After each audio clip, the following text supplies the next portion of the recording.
Hello everyone. तो कैसे हैं आप लोग?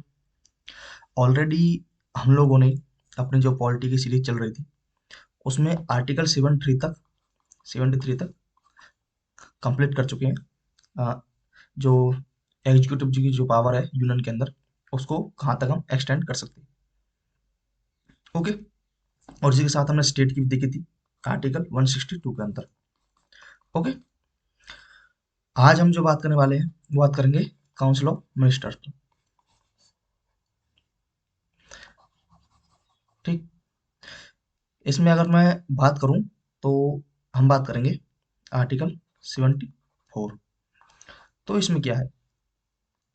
इसमें दिया हुआ है कि भैया काउंसिल ऑफ मिनिस्टर्स जो है वो एड एंड एडवाइज करेंगे प्रेसिडेंट को। अब एड एंड एडवाइज करेंगे प्रेसिडेंट को, तो एग्जीक्यूटिव के अंदर आपको पता है कि हमारे यहाँ पार्लियामेंट्री फॉर्म ऑफ गवर्नमेंट है। तो उसमें जो टेम्पररी हेड होते हैं, प्रेसिडेंट जो होते हैं वो कौन है? वो टेम्पररी हेड है। Temporary head. और वास्तव में देखा जाए कि जो रियल हेड होते हैं वो कौन है? वो है काउंसिल ऑफ मिनिस्टर्स। क्योंकि काउंसिल ऑफ मिनिस्टर्स के अंदर ही पीएम भी होते हैं। ओके। तो रियल हेड है ये। और टेम्पररी हेड प्रेसिडेंट होते हैं। और अब देखो, ये काउंसिल ऑफ मिनिस्टर्स के बारे में हमने बात कर ली कि भैया ये एड एंड एडवाइज करेंगे प्रेसिडेंट जी को। उसके बाद कि जो भी ये एडवाइस दे रही है, काउंसिल ऑफ मिनिस्टर जो एडवाइस दे रही है, ओके, काउंसिल ऑफ मिनिस्टर जो भी एडवाइस दी प्रेसिडेंट जी को, तो वो क्या है? वो इंक्वायरी नहीं की जा सकती उसकी। इंक्वायरी नहीं किया जा सकता into the court. Into the court means means ये है कि काउंसिल ऑफ मिनिस्टर्स प्रेसिडेंट को कोई भी एडवाइस दे तो उसको लेकर कोर्ट में नहीं जाया जा सकता कि भाई काउंसिल ऑफ मिनिस्टर्स ने ये एडवाइस दी है। ठीक है, उसे इंक्वायर नहीं किया जा सकता कोर्ट के अंदर। ये एक फीचर होता है किसका? एग्जीक्यूटिव। एग्जीक्यूटिव इंडिपेंडेंस का, कि भाई यहाँ जो एग्जीक्यूटिव है वो इंडिपेंडेंस है। ओके। उसके बाद हम बात करते हैं,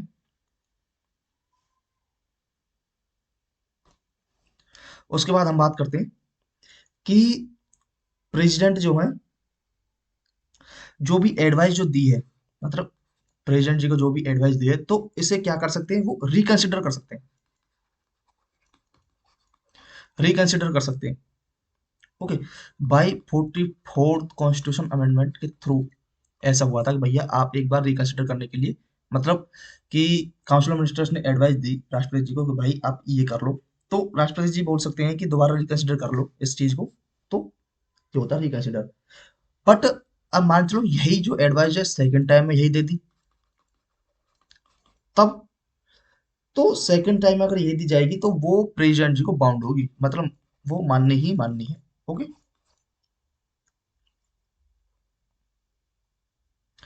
तो यही सारी चीजें हैं जिसे हम सस्पेंसिव वीटो कहते हैं। जो रिकंसिडर वाला है उसका बोलते हैं सस्पेंसिव। ओके, आपने अपने फाउंडेशन कोर्स में पढ़ा भी होगा सस्पेंसिव वीटो, एब्सोल्यूट वीटो। ठीक है, एसेंट देना। ओके, तो ये है सस्पेंसिव वीटो, मतलब दोबारा रिकंसिडर करना। बट दोबारा अगर वही एडवाइस दे दी जाए तो वो बाउंड है मानने के लिए। ओके। इसके बाद हम बात करते हैं आर्टिकल 75 की। इसमें क्या है? इसमें है भैया अदर प्रोविजंस है। Other provisions as to ministers को लेकर। क्या प्रोविजंस अभी? प्रोविजंस ये है कि जो पीएम है वो अपॉइंट किए जाएंगे बाय प्रेसिडेंट। ओके। और जब अपॉइंट कर दिए गए कि भैया ऐसा हो गया कि आपको अपॉइंट किया जाता, देन फ्लोर टेस्ट होगा। अच्छा, फ्लोर टेस्ट ये जो है, ये हालांकि मेंशन नहीं है, ठीक है, और ये कंपलसरी भी नहीं है। ओके। मैंडेटरी नहीं है कि भैया आपको कराना कराना, बट अगर डाउट है कि नहीं ये मेजोरिटी में नहीं है, ये पार्टी जो है मेजोरिटी में नहीं आई है, तो मेजोरिटी चेक करने के लिए प्रोटेस्ट करवाते हैं। तो अगर डाउट है तो ही करवाया जाएगा, ऐसा नहीं है कि हर बार फ्लो टेस्ट करवाया जा रहा है। ठीक है। और ये जो होगा ये सिर्फ लोकसभा में होगा, ना कि राज्यसभा के अंदर।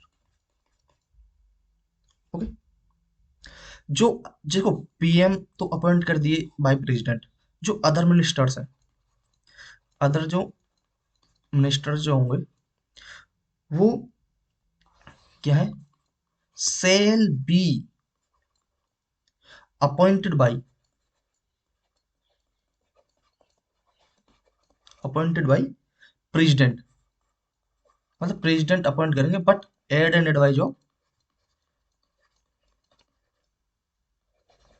पीएम, मतलब पीएम की एडवाइस पर वो अदर जो मिनिस्टर्स हैं उनको ऐड करेंगे। अब टोटल मिनिस्टर्स कितने हो जाएंगे भाई, बात यहां भी आती है। टोटल मिनिस्टर्स जो होंगे वो कितने होंगे इंक्लूडिंग पीएम, मतलब पीएम को इंक्लूड करके, वो 15% से ज्यादा नहीं होनी चाहिए, 15% of total member of house. House भी कौन सा, लोकसभा, मतलब लोअर हाउस। ओके। और ये किससे हुआ है ऐसा कि भैया 15% ज्यादा नहीं होना चाहिए, ये है 91st constitution amendment act 2003। Okay. इससे अब इसमें ये है कि जो मिनिस्टर हैं उनको अपॉइंट तो किया है प्रेसिडेंट जी ने, तो ये अपना ऑफिस जो है, ऑफिस हेल्ड करेंगे कब तक, pleasure of the president, pleasure of president. Okay. एक चीज ये भी है कि क्वेश्चन ये भी पूछा जाता है कि भैया जो काउंसिल ऑफ मिनिस्टर्स हैं प्लस पीएम हैं, इनकी अगर हम बात करूं, तो ये अगर मैं ये कहूं कि भैया ये इंडिविजुअल तरीके से, ठीक है, अकाउंटेबल है किसके, इंडिविजुअली रेस्पॉन्सिबल है किसके, राष्ट्रपति जी के, अकाउंटेबल है राष्ट्रपति जी के। बट अगर मैं बात करूं कि भैया ये कलेक्टिव रेस्पॉन्सिबल किसके हैं,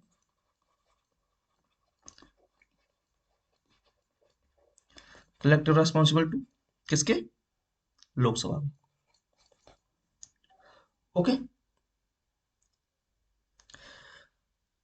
एक आता है नो कॉन्फिडेंस मोशन, भाई कॉन्फिडेंस है या नहीं है, मेजोरिटी है या नहीं है, वो रूल एंड प्रोसीजर लोकसभा के अंदर है, राज्यसभा के अंदर नहीं है।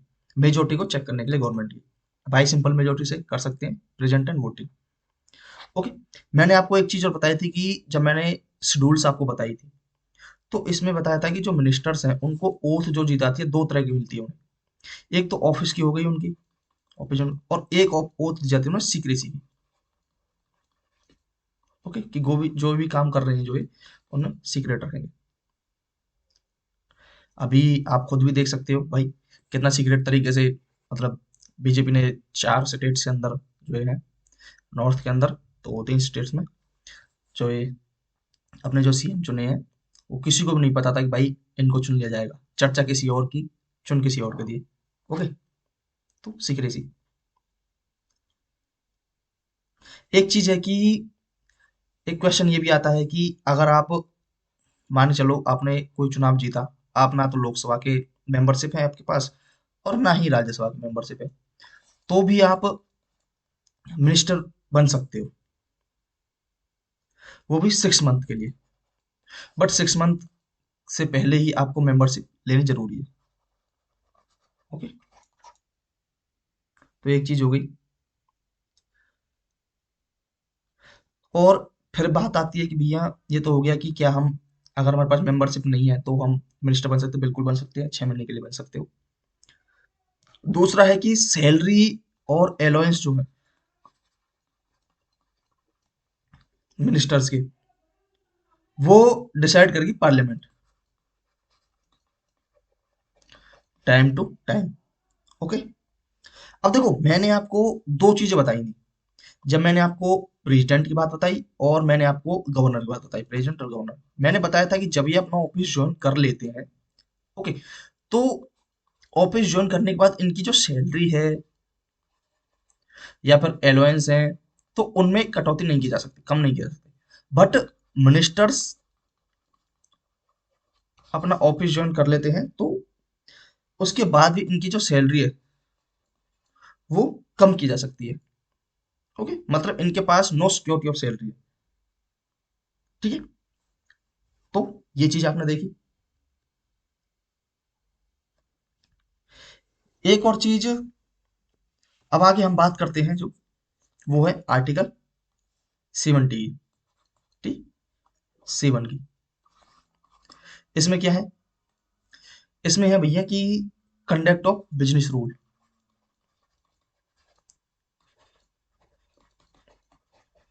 Conduct of business rule, conduct of business, sorry, conduct of business of the government of the government of India. तो इसमें क्या है?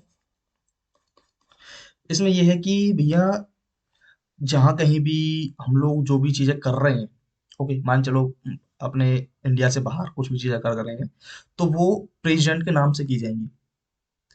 ओके, लाइक जितने भी एग्जीक्यूटिव एक्शंस हो गए गवर्नमेंट ऑफ इंडिया के, वो एक्सप्रेस किए जाएंगे by taken by the name of president. ठीक है, जैसे कि अभी मैं लेटेस्ट का भी एक बात बताऊं कि हमने देखो आर्टिकल 370 हटाया जम्मू कश्मीर का।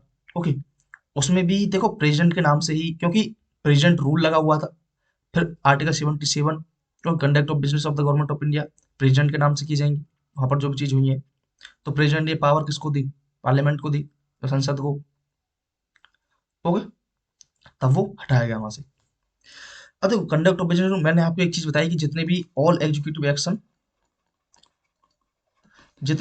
एक्शन है वो किसके नाम से ले जाएंगे? प्रेसिडेंट। और दूसरी चीज इसमें ये है कि जो प्रेसिडेंट है वे make rules for the more convenient, rule बना सकते हैं।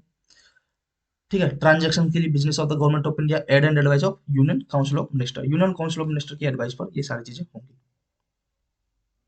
सेम, देखो ये सारी चीजें सेम टू सेम उसमें भी होंगी स्टेट के अंदर। ठीक है, बट हम स्टेट की चीजें अभी एक बार यूनियन की कंप्लीट कर लेते हैं, ये 4-5 आर्टिकल्स, उसके बाद हम लोग वो भी करेंगे, स्टेट वाले भी।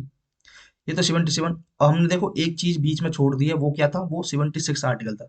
वो अभी हम 78 के बाद हम उसे कंप्लीट करेंगे। ओके, वो ये है कि एक जैसा फ्लो जो होता है ना वो चलता रहता है। ओके, उसके बाद बात करते हैं हम 78 आर्टिकल की। इसमें क्या है? इसमें है कि जो ड्यूटी है किसकी? पीएम की। रेस्पेक्ट, किसके रेस्पेक्ट में? Respect the finishing of information, मतलब इंफॉर्मेशन देना किसको? प्रेसिडेंट जी को। तो इस चीज को लेकर जो पीएम की ड्यूटी है, तो उसके बारे में आर्टिकल 78 में बताया गया। इसमें क्या चीजें हैं?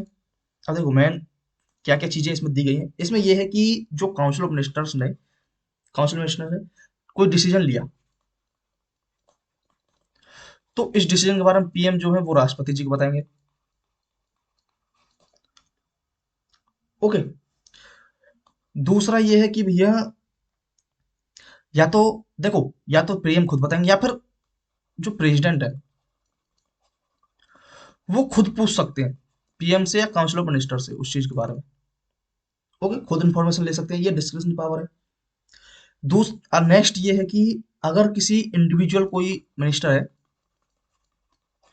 इंडिविजुअल मिनिस्टर है, कोई मंत्री है, उसने क्या किया, कोई डिसीजन लिया, तो प्रेसिडेंट क्या करेंगे? प्रेसिडेंट पीएम को बोलेंगे कि भैया इसकी जो कलेक्टिव रेस्पॉन्सिबिलिटी है, ठीक है, उसे इंश्योर करवाओ। उसके बाद बोलो, उसको बोल, उसके लिए बोल सकते हैं। मतलब देखो ये डिसीजन तो आपने ले लिया इंडिविजुअल ने, बट उसके साथ सबकी रजामंदी भी तो होनी चाहिए, कलेक्टिव रेस्पॉन्सिबिलिटी भी तो होना चाहिए। ऐसा नहीं है कि सिर्फ आपने ये डिसीजन लिया, आपका सबका मिलकर होना चाहिए वही डिसीजन।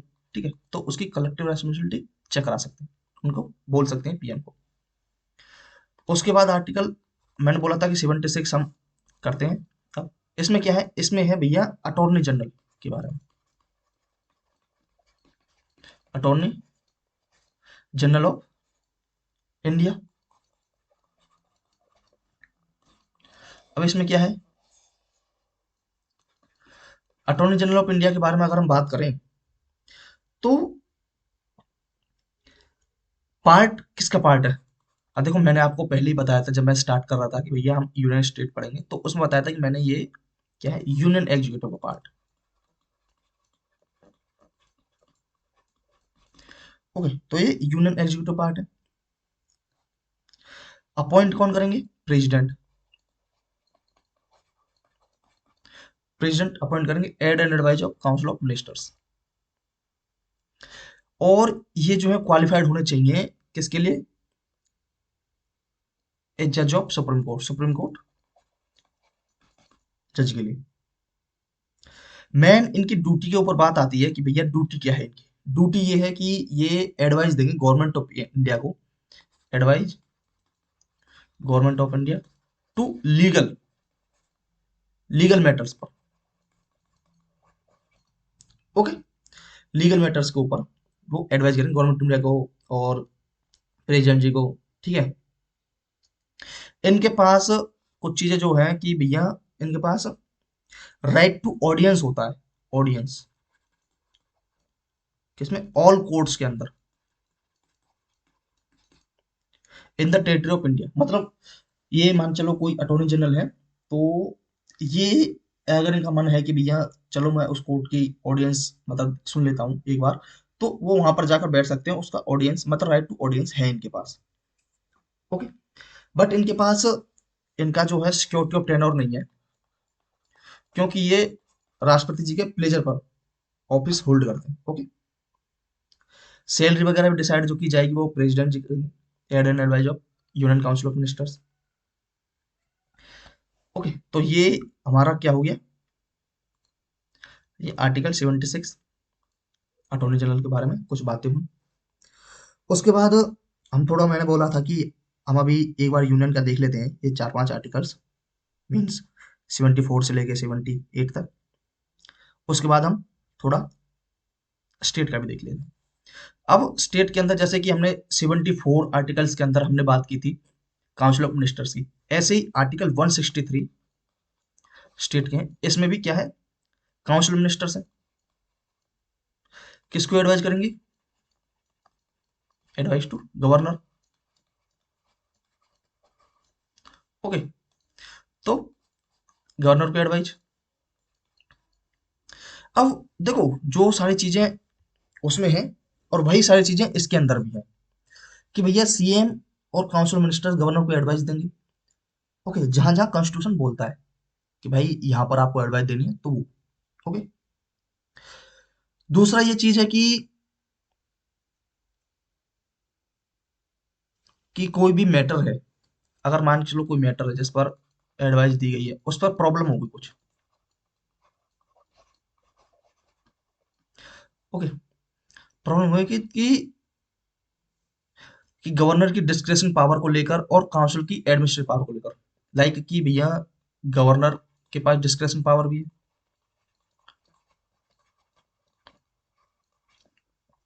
और ये है काउंसिल ऑफ मिनिस्टर्स की एडवाइस। इन दोनों को लेकर कोई प्रॉब्लम हो जाए कि भैया मतलब कॉन्फ्लिक्ट हो जाए कि नहीं मैं सही हूं मैं सही हूं, तो उस वक्त क्या होगा कि गवर्नर की जो डिस्क्रिशनरी पावर है ना वो फाइनल होगी। ओके, और इसे सुप्रीम कोर्ट में चैलेंज नहीं कर सकती। ठीक है, तो ये हमने एक बात की कि काउंसिल मिनिस्टर्स एडवाइस देंगे गवर्नर को, क्या क्या चीजें हैं वो हमने देख ली। उसके बाद हम बात करते हैं आर्टिकल 164 को लेकर। इसमें क्या है, इसमें वही जैसे हमने आर्टिकल 75 की बात की थी कि अदर प्रोविजंस है, अदर प्रोविजंस फॉर मिनिस्टर्स। तो मिनिस्टर्स के अदर प्रोविजंस है। अब क्या चीजें हैं इसमें, उस पर हम डिस्कस करते हैं। उसमें यह है कि देखो जैसे हमने बात की थी कि पीएम अपॉइंट किए जाते हैं किसके द्वारा, राष्ट्रपति जी द्वारा, ऐसे ही same CM shall be appointed by governor. Other minister जो है वो भी अपॉइंट किए जाएंगे गवर्नर के थ्रू एड एंड बाय जो सीएम। ये सारी चीजें हमने आर्टिकल 75 में देखी। ओके। मिनिस्टर जो है हेल्ड ऑफिस करेंगे प्लेजर पर, किसके, गवर्नर पर। इनके पास कोई सिक्योरिटी टेनर नहीं है, सेम टू सेम चीजें वही है। ठीक है। उसके बाद देखो एक चीज और है कि हमने देखो एक चीज बात की थी कि जो काउंसिल ऑफ मिनिस्टर्स के साथ प्लस जो ये हमने बात की थी सीएम जो शामिल है, तो इनकी जो स्ट्रेंथ होगी या फिर वो होगी 15% of total membership, total member. और विधानसभा, जैसे हमने उसमें लोकसभा इसमें विधानसभा, तो ये हमने बात की थी भाई किसके थ्रू, कौन से अमेंडमेंट के थ्रू, 91st कॉन्स्टिट्यूशन अमेंडमेंट 2003, इसके द्वारा इसे ऐड किया गया था कि भैया इतने होना चाहिए। तो अब देखो ये हमने बात कर ली कि भैया ऐसा ऐसा होना चाहिए, बट जो एक जो लेस देन, देखो हमने वहां पर यूनियन के अंदर कोई लेस देन वाली बात नहीं की थी। ओके, वहां पर हमने पता चल गया था कि भाई 15% होनी चाहिए। But number of ministers including CM, number of ministers including CM in a state shall not less than 12। देखो अब स्टेट के अंदर एक चीज और है कि 12 से कम नहीं होना चाहिए भाई। देखो हमने 15% की बात कर ली कि भैया सीएम और काउंसिल मिनिस्टर जो हैं, उनको मिलाकर 15% से कम नहीं होना चाहिए वो, मतलब उसकी विधानसभा की टोटल मेंबरशिप की। बट इसमें एक चीज और है कि भैया 12 से कम बिल्कुल नहीं होना चाहिए। ओके, मतलब 12 से कम नहीं होना चाहिए बिल्कुल भी। ओके। अब यही सेम चीजें जैसे हमने यूनियन के अंदर देखी थी वही स्टेट के अंदर भी है कि भैया जो काउंसिल ऑफ मिनिस्टर्स है इंडिविजुअली किसके रेस्पॉन्सिबल होगी, तू गवर्नर। ओके। और अगर मैं इसी की बात करूंगा कलेक्टिवली रेस्पॉन्सिबल टू किसकी, लेजिस्लेटिव असेंबली की। ठीक है।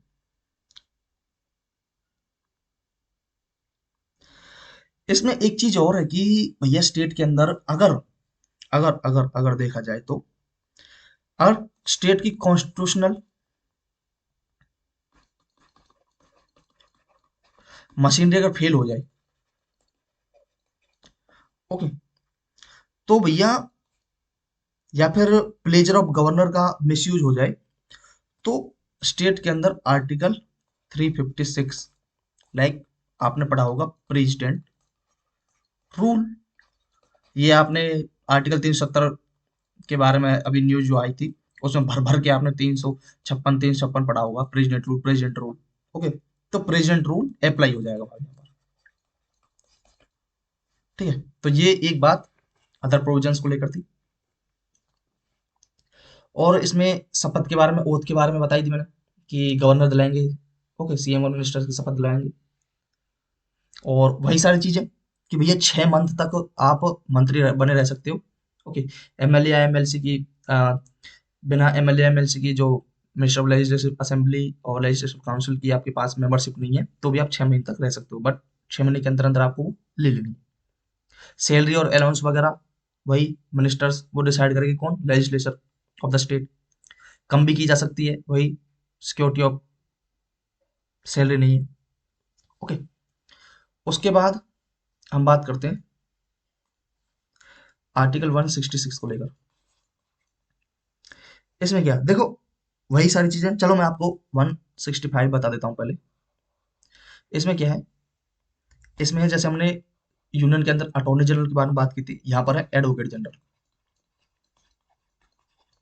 Advocate general of state.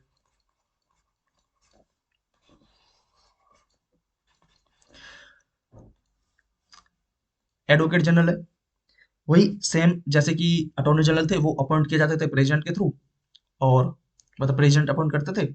और यहाँ पर एडवोकेट जनरल है, वो अपॉइंट कौन कर रहे हैं, governor. Okay. Aid and advise of council of minister, state council of ministers. Okay, वो यूनियन काउंसिल ऑफ मिनिस्टर थी, यहाँ पर स्टेट काउंसिल ऑफ मिनिस्टर। और क्वालिफिकेशन किस तरह की होनी चाहिए, हाई कोर्ट जज, जैसे वहां पर हमने देखी थी कि सुप्रीम कोर्ट के जज के बराबर होनी चाहिए, यहाँ पर हाई कोर्ट जज, क्योंकि स्टेट के लिए अपॉइंट हो रहे हैं। अपना ऑफिस होल्ड कर रहे हैं किस कर, pleasure of governor, no security of tenure. Okay. Salary वगैरह डिसाइड की जाएगी, वो गवर्नर डिसाइड करेंगे salary. Aid and advise of state council of minister. Okay.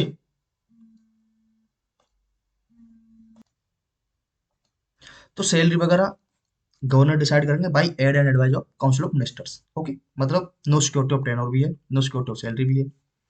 उसके बाद हम बात करते हैं आर्टिकल 166 की। इसमें क्या है? इसमें है भैया वही सेम जो हमने 77 में देखा था, conduct of business of the government of state.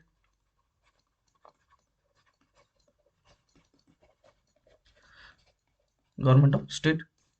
तो इसमें देखो सेम चीजें वही हैं, सेम टू सेम वही चीजें हैं, बस ये स्टेट के लिए है, वो यूनियन के लिए है, कि जितने भी एग्जीक्यूटिव एक्शंस होंगे स्टेट के अंदर, वो मतलब किसके नाम से होंगे? गवर्नर के नाम से होंगे।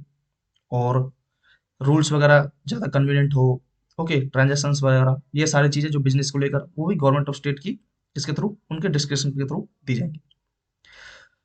ओके। उसके बाद आर्टिकल 167 की अगर मैं बात करूं, तो ये भी सेम टू सेम वही है कि भैया जो ड्यूटीज जो है सीएम की, ड्यूटीज ऑफ सीएम, ठीक है, इंफॉर्मेशन टू गवर्नर। तो वही सारी चीजें हैं, या तो गवर्नर खुद मंगा सकते हैं, या फिर जो भी काउंसिल मिनिस्टर्स ने जो भी डिसीजन लिया वो सीएम बताएंगे किसको? गवर्नर को। या फिर गवर्नर खुद मंगा सकते हैं, और या फिर किसी इंडिविजुअल मिनिस्टर ने कोई डिसीजन लिया है तो उसे कलेक्टिव रिस्पॉन्सिबिलिटी के लिए बोल सकते हैं। ओके। तो ये आर्टिकल 167 तक। यहाँ पर हमारा जो है, जो एग्जीक्यूटिव वाला पार्ट था वो फिनिश होता है। ओके, एग्जीक्यूटिव वाला पार्ट जितना भी था वो हम यहाँ पर कवर कर चुके हैं। अब हम बात करते हैं लेजिस्लेचर के अंदर। ओके, लेजिस्लेचर की बात। अब लेजिस्लेचर के अंदर हम लोगों को जो बात करनी है,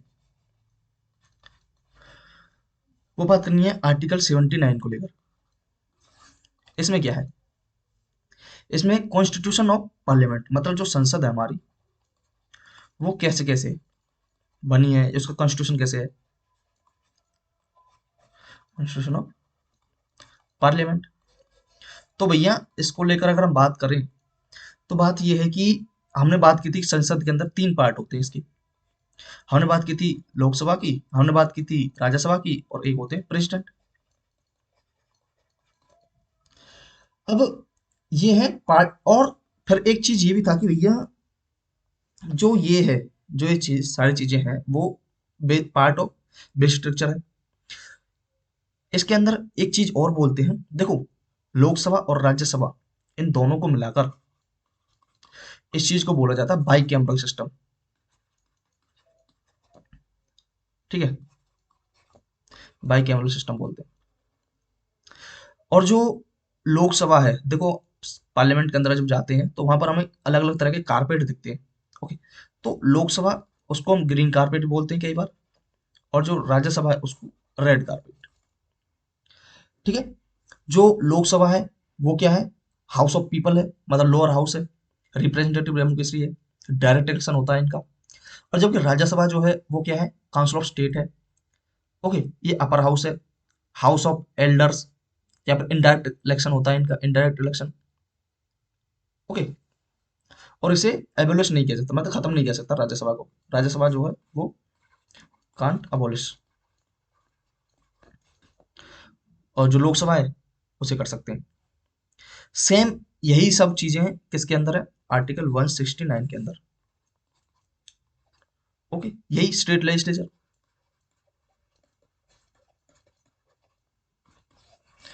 स्टेट लेजिस्लेचर के अंदर वही सेम सारी चीजें। बट देखो, वो तो बाई कैम रहेगी रहेगी, जो ये पार्लियामेंट है, ये क्या है? ये यूनिकैम भी हो सकती है और बाई कैम भी हो सकती है। अब यूनिकैम कैसे और बाई कैम कैसे? यूनिकैम है, जरूरी नहीं है कि हर जगह विधान परिषद अवेलेबल हो, हर स्टेट के अंदर, बहुत से स्टेट के अंदर नहीं है। ठीक है, किसी किसी स्टेट के अंदर है। जिस स्टेट के अंदर विधानसभा और विधान परिषद दोनों है उसे कहेंगे बाई कैम। और जहां सिर्फ और सिर्फ विधानसभा है उसे कहेंगे यूनिकैम, ओनली विधानसभा। बाई कैम विधानसभा प्लस विधान परिषद। ओके। अब यही सारी चीजें कि गवर्नर होंगे और विधानसभा होगी, विधान परिषद होगी। ओके, विधानसभा कंपलसरी है और विधान परिषद नॉट कंपलसरी। कई किसी स्टेट में है, किसी में नहीं है। विधान परिषद को एबलिश नहीं कर सकते और विधानसभा को कर सकते हैं। ओके, जैसे कि विधान परिषद है यूपी में है, बिहार, आंध्र प्रदेश, तेलंगाना, कर्नाटक, महाराष्ट्र। ओके, उसके बाद हम बात करते हैं आर्टिकल 80 की। 80 में क्या है? Composition of composition of council of state. अब मैंने काउंसिल ऑफ स्टेट किसे कहा था? राज्यसभा को। मतलब राज्यसभा के अंदर क्या क्या चीजें हैं, कैसे कैसे बनी, मतलब क्या क्या चीजें होंगी इसके अंदर, कितने मेंबर्स होंगे, वो सारी चीजें। देखो, पहली बात तो ये है कि भैया इसके अंदर है 250 मेंबर। अब 250 मेंबर्स में से अगर मैं बात करूं कि जो ये 238 मेंबर हैं और ये 12, ये 238 हैं, ये कहाँ से आएंगे? ये आएंगे स्टेट से और यूनियन टेरिटरी से। जो ये 12 मेंबर्स ये क्या करेंगे? नॉमिनेटेड होंगे।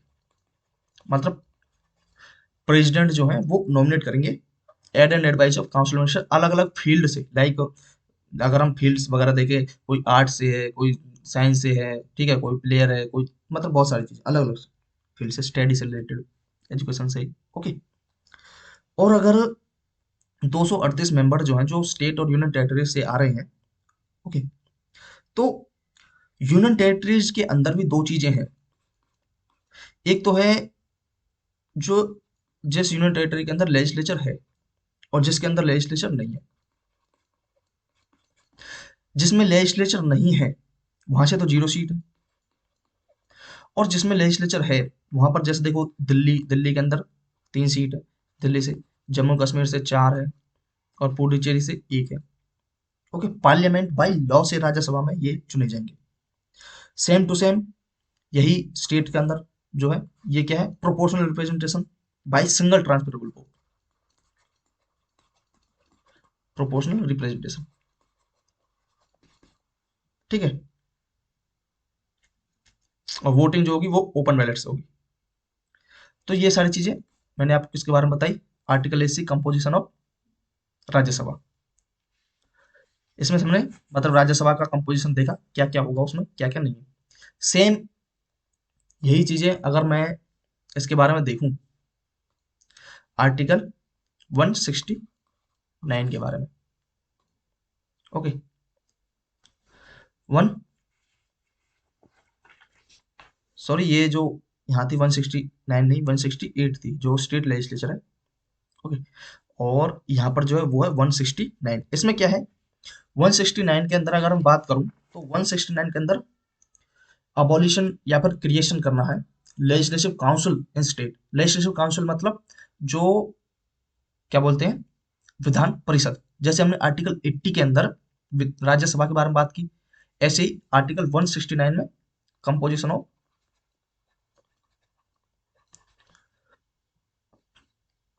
लेजिस्लेटिव काउंसिल या फिर विधान परिषद। ओके, कैसे कैसे होगी, क्या क्या चीजें होंगी, तो पार्लियामेंट बाई लॉ से हुआ है।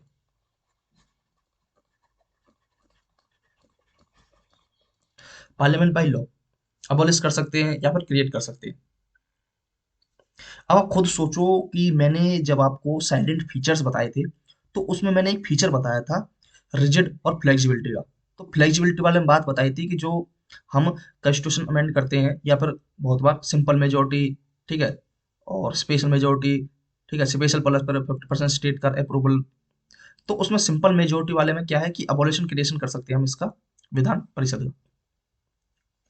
ओके, पार्लियामेंट क्या करेगा?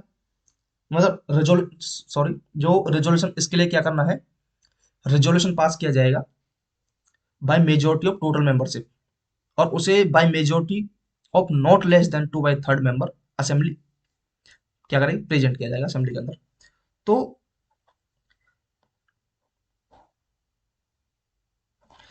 तो ये क्या है कि ऐसा तो हो जाएगा, कोई दिक्कत नहीं है रेजोल्यूशन वगैरह पास करके। तो अगर देखा जाए,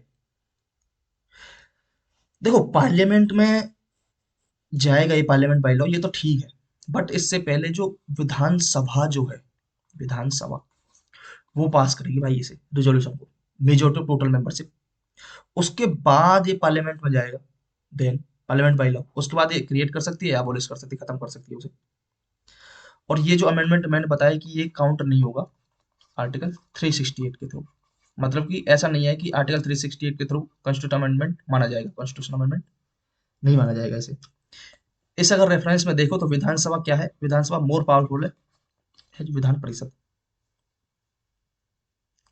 ओके, उसके बाद नेक्स्ट हम बात करते हैं। अब हमने यहाँ जब लेजिस्लेटिव काउंसिल की कंपोजिशन, अबॉलिशन और क्रिएशन तो मैंने देख लिया कि क्रिएशन, सॉरी ये क्रिएशन है, अबॉलिशन और क्रिएशन कि कैसे कैसे बनाई जाएगी, अबॉलिश कैसे किया जाएगा। आर्टिकल 171 में क्या है, इसमें इसका कंपोजिशन है, कंपोजिशन ऑफ लेजिस्लेटिव काउंसिल।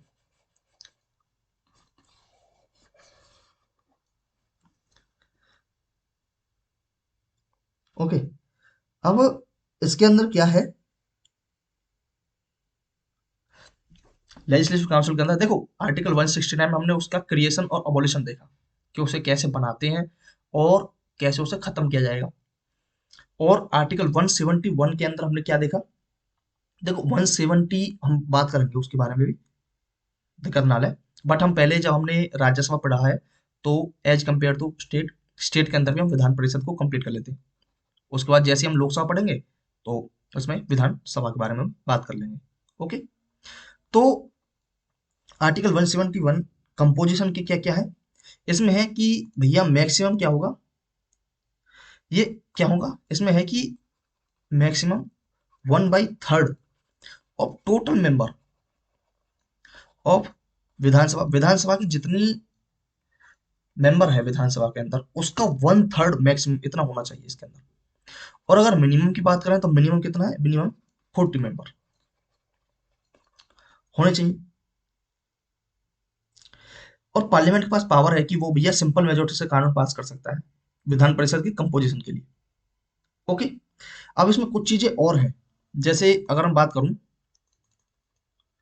क्या क्या चीजें हैं, जैसे कि अगर हम बात करूं कि 1/3 जो मेंबर्स हैं वो, ठीक है, इलेक्ट किए जाएंगे बाई म्यूनिसिपलिटी,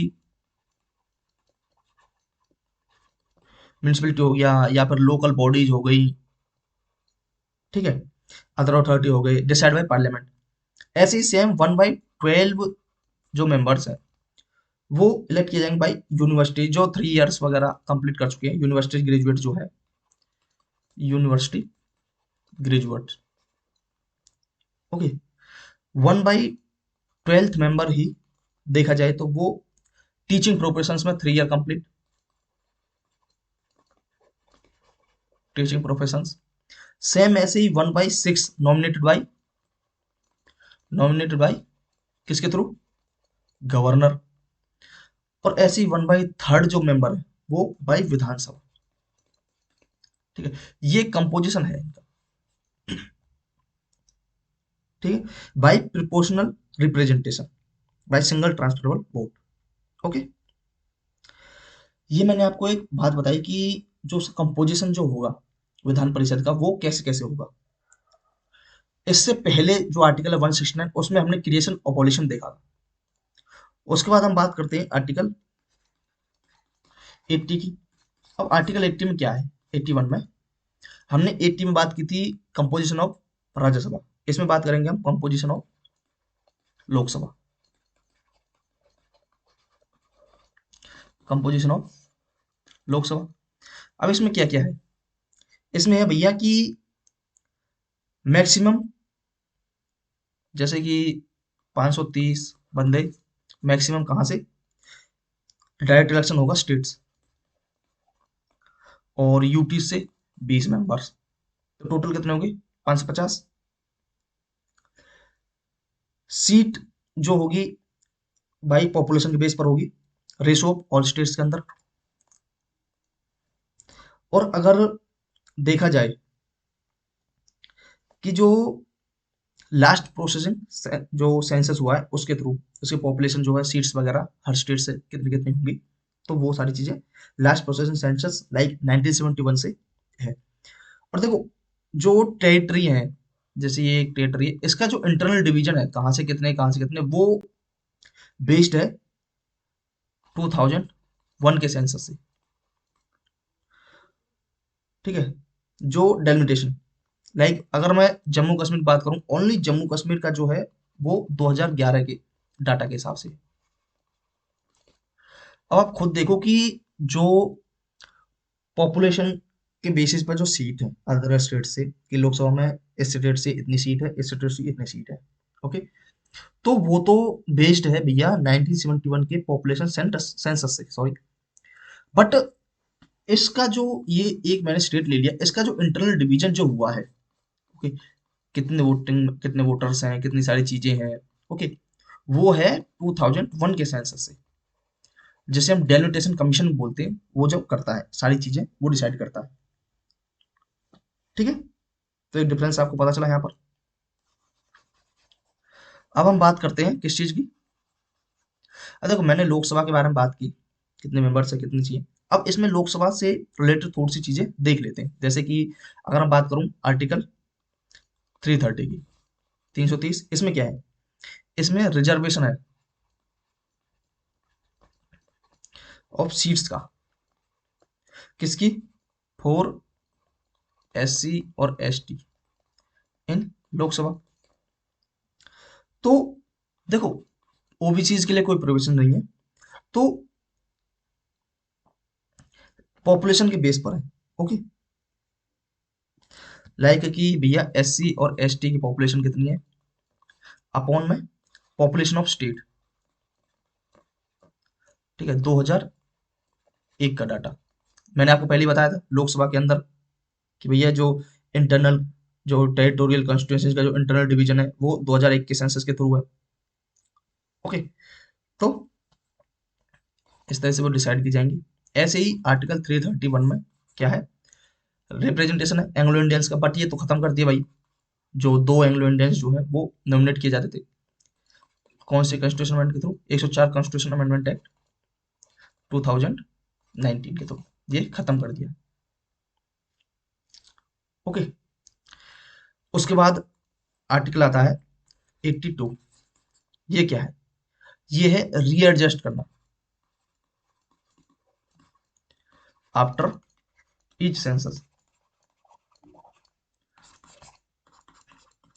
देखो इसके अंदर और भी पढ़ने के लिए बहुत सारी चीजें हैं, मेंस के लेवल पर बहुत सारी चीजें हम इनमें पढ़ते हैं, ओके। आप लोगों ने कोई फाउंडेशन कोर्स किया होगा तो आपने बहुत सारी चीजें इसमें पढ़ी होंगी, ओके। बहुत बार आप लोग सोचते भी होंगे कि थोड़ी थोड़ी कम चीजें बताई जा रही हैं। देखो ये प्री के रिलेटेड है, तो अगर मैं मेंस का सारा कुछ कराने लग गया इसमें, तो बहुत ज्यादा क्लासेस हो जाएंगी, ओके, वो एक पूरा बैच ही हो जाएगा। ठीक है, तो वो ठीक नहीं है, आपका एग्जाम नजदीक है, तो प्री के रिलेटेड फोकस करिए आप, ओके। तो readjustment after each census, readjust के लिए देखो, हम मैंने अभी आपको बताया कि डेलिमिटेशन कमीशन होता है आफ्टर एवरी सेंसस, जब भी सेंसस होगा, क्योंकि वहां की जो इंटरनल डिवीजन है कॉन्स्टिट्यूंसीज का, टेरिटोरियल का, तो वो क्या करता है, डेलिमिटेशन कमीशन बैठाया जाता है। वो सारी चीजें कि वहाँ के वोटर्स कितने हैं, क्या क्या किस तरीके से उसका डिवीजन करना है, कहाँ से कितने होंगे, ये सारी चीजें। और इसका जो डिसीजन होगा वो फाइनल होगा,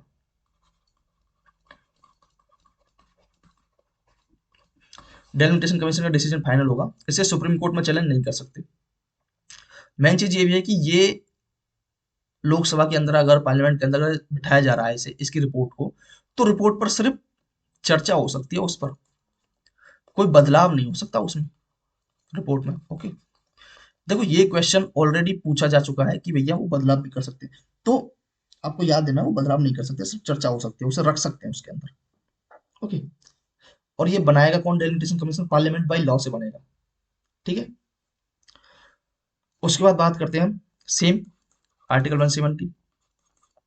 इसमें क्या वही है, मैंने आपको बताया था कि हमने वो तो पढ़ लिया था, विधान परिषद एवं कंपोजिशन ऑफ लेजिस्लेटिव असेंबली या फिर विधान सभा, इसके ऊपर बात करनी है हमें।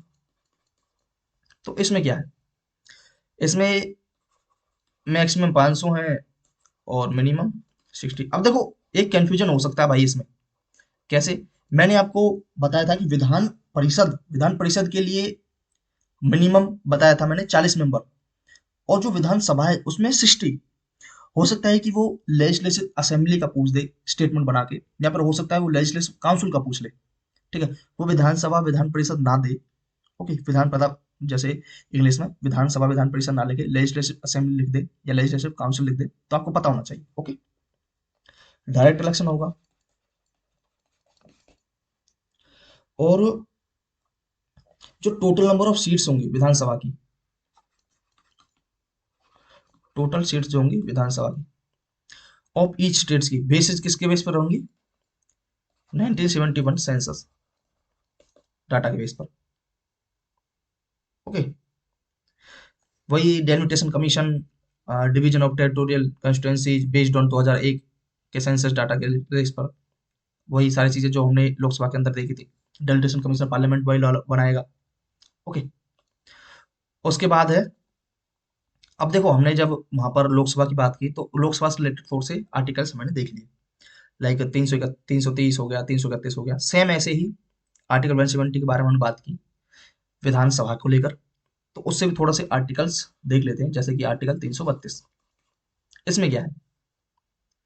वही रिजर्वेशन ऑफ सीट्स है एस सी एस टी की इन विधानसभा। कितनी है, किस तरीके से है? वही 2001 के सेंसस डाटा के थ्रू, पॉपुलेशन बेस्ड। अगर मैं 333 की बात करूं तो इसमें क्या है? एंग्लो इंडियंस खत्म कर दिया, 2204 कॉन्स्टिट्यूशन अमेंडमेंट एक्ट। और 334, इसमें क्या है? इसमें है कि भैया रिजर्वेशन ऑफ सीट्स का जो है और स्पेशल रिप्रेजेंटेशन जो है वो क्या है? आफ्टर 70 ईयर्स, मतलब 70 ईयर्स, सॉरी। तो एस सी एस टी और एंग्लो इंडियंस का रिप्रेजेंटेशन जो है विधानसभा में टेम्पररी प्रोविजन है। ओके, टेम्पररी है। ओके, उसके बाद बात करते हैं आर्टिकल 83 की। इसमें क्या है? इसमें ड्यूरेशन की बात की गई है, duration of parliament. Duration of parliament में के बारे में क्या क्या है इसमें? जैसे मतलब अगर मैं लोकसभा की बात करूं, जैसे कि लोकसभा है और एक राज्यसभा की बात करें। ओके, लोकसभा में आपको पता है वो डिजॉल्व हो सकती है, ठीक है। और council ministers also go, national emergency में 1 ईयर एक्सटेंड कर सकते हैं, इमरजेंसी खत्म होते ही 6 महीने के भीतर लोकसभा डिजॉल्व। ओके, और राज्यसभा जो है नॉट डिजॉल्व, ठीक है। स्टैंडिंग हाउस है 1/3, इसके जो 1/3 मेंबर्स हैं वो रिटायर होते हैं हर 2 ईयर्स में। ओके, इसकी कभी भी नेवर जीरो मेंबरशिप नहीं होती। हो सकता है स्टेटमेंट बना दे कि जीरो मेंबरशिप हो सकती है, तो नहीं, जीरो मेंबरशिप कभी नहीं हो सकती। सेम ऐसे ही आर्टिकल 172 के अंदर ड्यूरेशन है किसका? स्टेट लेजिस्लेचर का। उसमें भाई सारी चीजें हैं, 5 साल, इमरजेंसी में 1 साल करके एक्सटेंड कर सकते हैं बाई पार्लियामेंट कोई लॉ। ठीक है, उसके बाद क्या है? उसके बाद एक है आर्टिकल, एक आर्टिकल के बारे में बात करें हम, आर्टिकल 84, 84 और आर्टिकल 173, दोनों को एक साथ पढ़ लेते हैं। इसमें मेन चीज है कि क्वालिफिकेशन क्या होगी, क्वालिफिकेशन के बारे में बात है इसमें। क्वालिफिकेशन के बारे में अगर बात करें तो भैया देखो, सिटीजन ऑफ इंडिया होना चाहिए, सिटीजन ऑफ इंडिया। दूसरा है इलेक्शन कमीशन द्वारा अपॉइंट किसी व्यक्ति के सामने शपथ लेनी है, मेंबरशिप की जो है। देखो क्वालिफिकेशन ऑफ मेंबरशिप की बात कर रहे हैं, पार्लियामेंट और स्टेट लेजिस्लेचर, तो सिटीजन ऑफ इंडिया होना चाहिए, या फिर इलेक्शन कमीशन द्वारा अपॉइंट कोई व्यक्ति है उसके सामने शपथ ओथ। उसके बाद राज्यसभा के लिए जो एज है 30 ईयर, लोकसभा के लिए जो एज है 25 ईयर। ओके, वही सेम चीज है विधान परिषद के लिए 30 और विधान सभा के लिए 25। ओके, तो ये सारी चीजें इसके क्वालिफिकेशन को लेकर है। उसके बाद हम बात करेंगे देखो यहाँ तक मैं आपको बता चुका। इसके बाद हम लोग जो बात करने वाले हैं, ठीक है, उसके बाद हम सीधे सीधे बात करेंगे किसके ऊपर, कि भैया जो हमारे, जैसे कि 100 के ऊपर बात करेंगे, आर्टिकल 100 को लेकर।